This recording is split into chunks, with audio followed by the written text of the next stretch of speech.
Dans la précédente vidéo, nous avons présenté les étapes de gestion d'un projet de développement de tableaux de bord avec Power BI.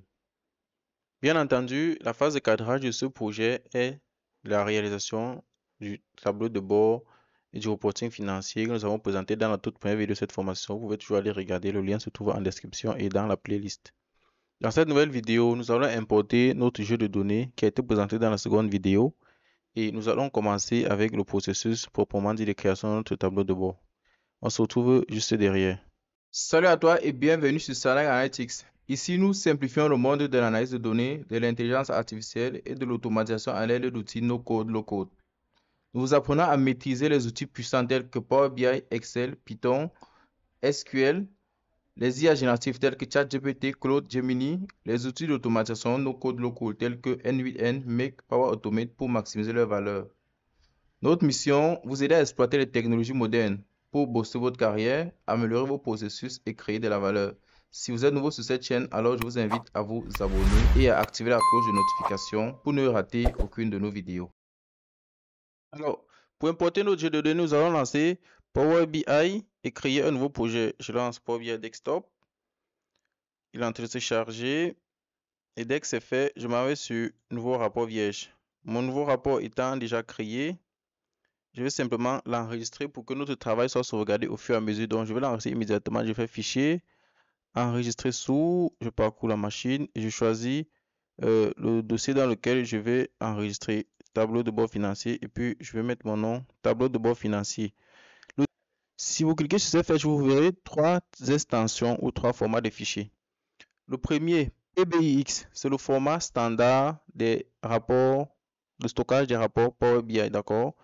Le second, PBIT, permet de stocker des fichiers modèles Power BI. Les fichiers modèles, c'est simplement des fichiers qui vont vous permettre, à d'autres d'exploiter un certain nombre d'opérations que vous avez déjà effectuées dans le fichier modèle.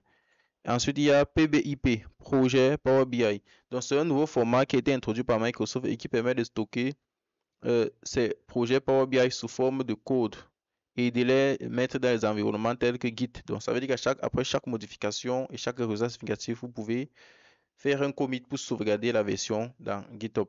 Mais on va prendre le fichier standard pour le cas d'exemple et on va simplement cliquer sur Enregistrer. Notre projet est maintenant créé. Nous allons importer les données. Pour importer les données, on va dans Obtenir les données, classeur Excel. D'accord? Notez que vous pouvez simplement aussi choisir classeur Excel étant donné que notre source de données est un classeur Excel. Pour le cas, je vais prendre Obtenir les données, classeur Excel. J'utilise l'explorateur de fichiers qui s'ouvre et je choisis ma source de données qui est données comptables ici. Donc, ça va scanner ma source de données qui a été choisie et détecter toutes les tables et tous les tableaux qui se trouvent dans cette source de données. C'est le navigateur de Power BI Desktop qui s'occupe de scanner la source de données que vous avez chargée pour détecter toutes les tables et tous les tableaux. Notez qu'ici, la différence entre table et tableau est que les tableaux au sens des classeurs Excel ont des entêtes et pourtant les tables ont juste une structure ligne-colonne. D'accord? Et bien sûr, au sens de Excel, chaque tableau contient au moins une table. C'est juste que les en-têtes sont marquées comme en-tête. Et pourtant, dans les tableaux Excel, les en-têtes ne sont pas marquées comme en-tête. Voilà. Alors, je choisis les tables que nous allons utiliser. On va prendre d'abord la table grand livre. On va prendre la table plan comptable. On va prendre la table territoire. On va prendre la table tableau des flux de trésorerie. On va prendre la dernière table qui est la table des capitaux propres. Cela étant fait, je ne prends pas la table des calendriers. On peut la prendre bien sûr et après on va nettoyer. Dès que j'ai choisi, je vous conseille d'aller sur transformer les données. Vous allez sur transformer les données. Cela a pour effet d'ouvrir Power Query Editor ou l'éditeur des requêtes Power Query. Les données étant chargées, nous allons maintenant procéder à leur nettoyage en Power Query Editor dans la prochaine vidéo. Alors on se retrouve derrière. Nous voici arrivés à la fin de cette vidéo et j'espère sincèrement qu'elle vous a aidé à progresser. N'oubliez pas, chaque petit pas compte.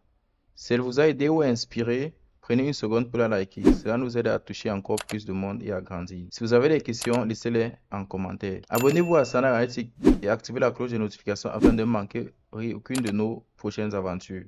Et surtout, partagez cette vidéo avec un ami ou un collègue vous pourriez lui envoyer ce dont il a exactement besoin pour passer au niveau supérieur. Merci d'être là et on se retrouve très bientôt sur Sana Analytics pour de prochaines vidéos. À plus.